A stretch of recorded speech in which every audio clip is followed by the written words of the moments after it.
بد کردار قوم ہے، ہم جنس پرستی جیسے کبھی گناہ میں مبتلا ہے. اللہ تعالیٰ نے اپنے نبی علیہ السلام کو وہاں بھیجا ہے. لوط علیہ السلام یہ قوم اس لحاظ سے یا یہ واقعہ اس لحاظ سے بالکل منفرد ہے کہ ان کے ساتھ ایسا ہوا جو کسی کے ساتھ نہیں ہوا تھا. اس بستی کے انہوں نے بھی وہ کیا جو پہلے کبھی کسی نے نہیں کیا تھا، اور ان کے ساتھ بھی وہ ہوا، اللہ تعالیٰ نے بھی وہی کیا جو پہلے کسی کے ساتھ نہیں کیا تھا.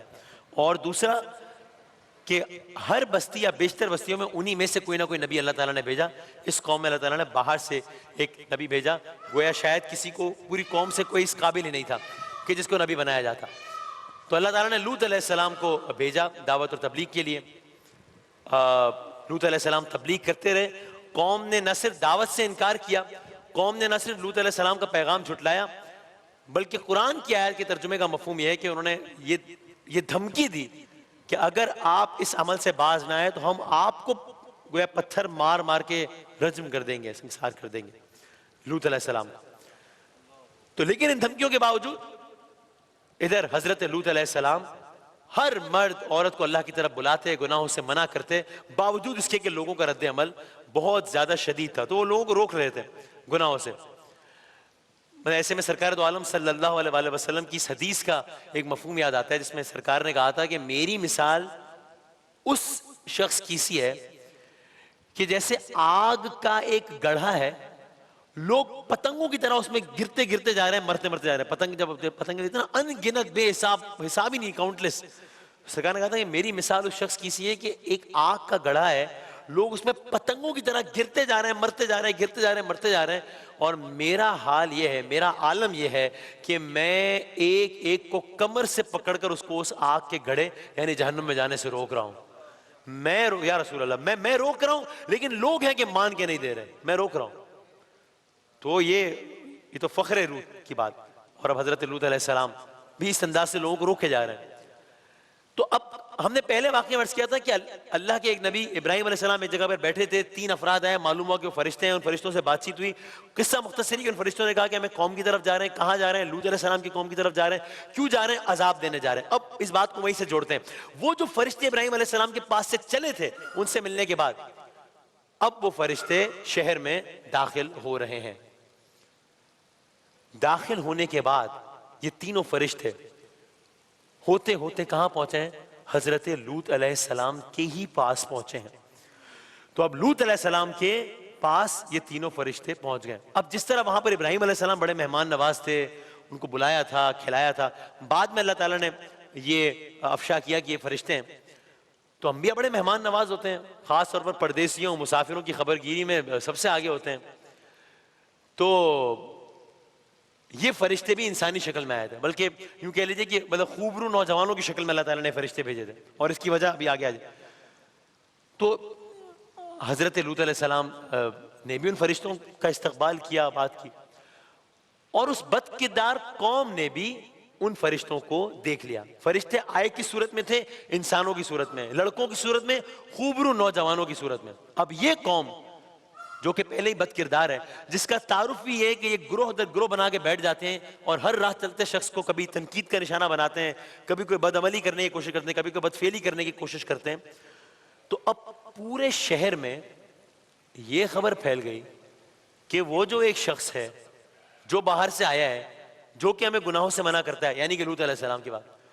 بھائی سنتے ہو، اب ان کے گھر میں کچھ مہمان آئے ہیں، 3 مہمان آئے ہیں، 3 خوبرو نوجوان آئے ہیں. یہ بات پھیلتے پھیلتے پھیلتے پھیلتے پوری قوم میں پھیل گئی کہ لوط علیہ السلام کے گھر پہ کچھ مہمان آئے ہیں.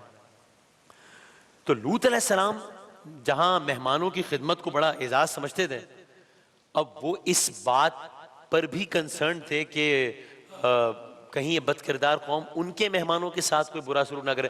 ہم اگر اپنے طور پہ کوئی ایک 10 منٹ کے لیے بھی ہمارا مہمان ہوتا ہے تو میک شور کرتے ہیں نا، یعنی کہ کمپیریزن نہیں ظاہر ہے، لیکن صرف سمجھنے کے لیے کہ یار جو بھی ابھی میرا مہمان ہے، جس کو تو کوئی بالکل بھی کچھ نہ ہو، میری ویسے کوئی تکلیف نہ ہو، یہ میرا مہمان ہے.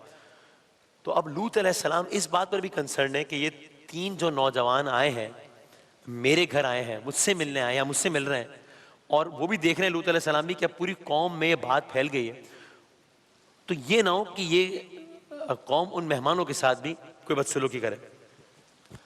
لیکن بات آگے بڑھتی گئی. کچھ دیر ہوئی تھی کہ آہستہ آہستہ شہر کے لوگ لوط علیہ السلام کے گھر کی راہ اختیار کرنے لگے. تو اب یہ بات پھیل گئی اور اب آہستہ آہستہ شہر کے لوگ لوط علیہ السلام کے گھر کی طرف پہنچ رہے ہیں مختلف جگہوں سے. اللہ اکبر. یعنی گویا یوں کہہ لیجئے کہ ادھر اللہ کا یہ نبی لوط علیہ السلام ادھر اکیلے ہیں اور ادھر بدکاروں کا پورا شہر ہے. ادھر لوط علیہ السلام اکیلے ہیں اور ابھی تک اللہ خداوند تعالیٰ نے لوط علیہ السلام پر یہ آشکار نہیں کیا ہے کہ یہ خوبرو نوجوان فرشتے ہیں. ابھی تک یہ آشکار نہیں کیا ہے. اور ظاہر ہے بدکار قوم کے لوگ بھی نہیں جانتے کہ یہ عام انسان نہیں ہے، یہ فرشتے ہیں. تو اب لوط علیہ السلام گھر سے باہر آئے. شہر کے مختلف علاقوں سے لوگ لوط علیہ السلام کے گھر آئے. یہاں تک کہ بڑی تعداد میں لوگ جمع ہو گئے. اتنی بڑی تعداد میں لوگ جمع ہو گئے کہ گویا لوط علیہ السلام کے گھر کا انہوں نے محاصرہ کر لیا، گھیراؤ کر لیا. مطالبہ کیا ہے؟ شرط کیا ہے؟ یہ کیوں آ رہے ہیں؟ یہ اس مطالبے کے ساتھ آ رہی ہے بدبخت قوم کہ ان مہمانوں کو ہمارے حوالے کر دیجئے آپ. استغفر اللہ. کہ ان مہمانوں کو ہمارے حوالے کر دیجئے. لوط علیہ السلام گھر سے باہر آئے، ان لوگوں سے بات چیت کی، گفت و شنید کی، ان کو سمجھایا کہ دیکھو تم جو آپس میں جس گناہ کے مرتکب ہوتے ہو اس کا تو بہت سخت، بہت کڑا حساب تم سے ہونا ہی ہے، لیکن یہ مہمان ہے، مہمانوں کی عزت، مہمانوں کا تحفظ تو بنیادی اخلاق ہے اور یہ میرے مہمان ہیں. لوط علیہ السلام کی اس بات پر لوگوں نے کیا جواب دیا؟ یہ بھی مفہوم ہے روایات و آیات کا کہ جب لوط علیہ السلام نے کہا تو شہر کے لوگوں نے یک زبان ہو کر ان سے کہا کہ کیا ہم نے آپ سے نہیں کہا تھا کہ آپ پوری دنیا کی، سارے جہان کی حمایت چھوڑ دیں اور ان مہمانوں کو ہمارے حوالے کر دیں. تو اب آہستہ آہستہ بات بڑھتی جا رہی ہے. ادھر لوط علیہ السلام ہیں، ان کے 3 مہمان ہیں، ان کا گھر ہے اور شہر کے لوگوں کے جو جمع ہوئے چلے جا رہے ہیں، بڑی تعداد میں ہوئے چلے جا رہے ہیں. یہاں تک کہ لوط علیہ السلام کی بات چیت کے بعد بھی یہ شہر کے لوگ باز نہیں آ رہے، بلکہ لوط علیہ السلام سے یہ مطالبہ کر رہے ہیں کہ آپ ان مہمانوں کو ہمارے حوالے کر دیں. یہاں تک کہ یہ معاملہ بڑھتے بڑھتے ایک ایسی سٹیج پر پہنچا کہ جب اس بدکار قوم نے یہ دیکھا کہ یہ شخص یعنی کہ اللہ کے نبی یعنی کہ لوط علیہ السلام ان مہمانوں کو ہمارے حوالے کرنے کے لیے تیار نہیں ہے، تو لوگوں نے آہستہ آہستہ گھر کی طرف بڑھنا شروع کیا.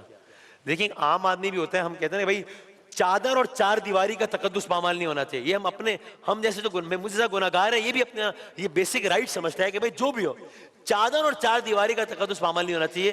اللہ کے اس نبی کے تقدس کے کیا کہنے، لیکن اب یہ لوگ اللہ کے نبی کے گھر کی چادر اور 4 دیواری کے تقدس کا بھی خیال نہیں کر رہے. ان کی گھر کی طرف بڑھ رہے ہیں. یہاں تک کہ وہ موقع آیا کہ اس ہجوم نے باقاعدہ لوط علیہ السلام کے گھر پر حملہ کر دیا. اللہ کے نبی کے گھر پر حملہ آور ہو گیا. قرآن مجید نے بتایا، قرآن مجید نے اس کیفیت کے بارے میں قرآن کریم نے سورہ حجر میں کہا، یعنی آپ اس مجمع کا عالم کیا تھا، یہ مجمع کس مائنڈ سیٹ میں تھا، یہ مجمع کس عالم میں تھا، اس کو ڈسکرائب کرنے کے لیے اللہ تعالیٰ نے ہی قرآن میں ایک آیت میں بتا دیا. اور اس آیت کا ترجمہ ہے، اے محمد صلی اللہ علیہ وآلہ وسلم، آپ کی جان کی قسم کہ وہ اپنی مستی میں مدہوش تھے. اللہ تعالیٰ قرآن میں سرکار دو عالم سے کہہ رہا ہے اس مجمع کو ڈسکرائب کرتے ہوئے کہ آپ کی جان کی قسم وہ اپنی مستی میں مدہوش تھے. یہ عالم تھا اس مجمع کا. یعنی ایسی صورت میں نہ انہیں حضرت لوط علیہ السلام کی باتیں سنائی دے رہی تھی، نہ ان کی نصیحتیں سنائی دے رہی تھی، نہ ان کی وارننگ سنائی دے رہی تھی، نہ اپنا انجام دکھائی دے رہا تھا. بس ہجوم میں صرف ایک ہی نعرہ تھا، یہ مہمان ہمارے حوالے کر دو، یہ مہمان ہمارے حوالے کر دو.